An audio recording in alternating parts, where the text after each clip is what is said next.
Аксыда районунун Коштөө айыл аймагынын Сарыгашка айылында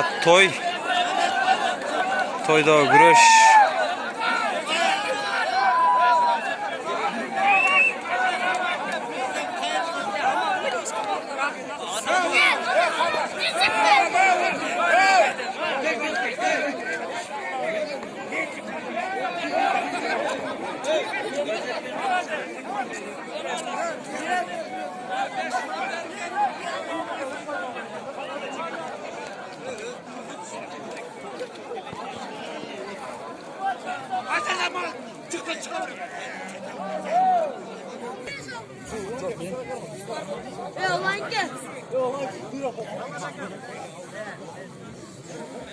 Bu.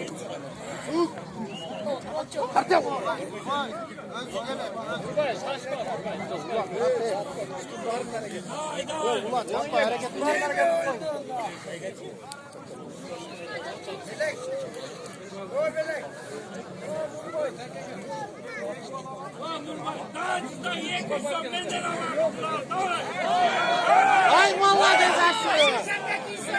Bravo yekizem Nurbayama. Bırakın. Nurbay özgür bırakın. Elemanından akıl eko kaldı. Eko dayanantı bütük iyi gidiyor ortada. Akıl ve eleman kaldı. Başka tek ona.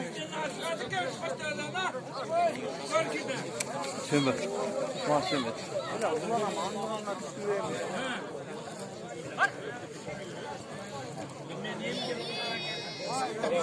Harça işte.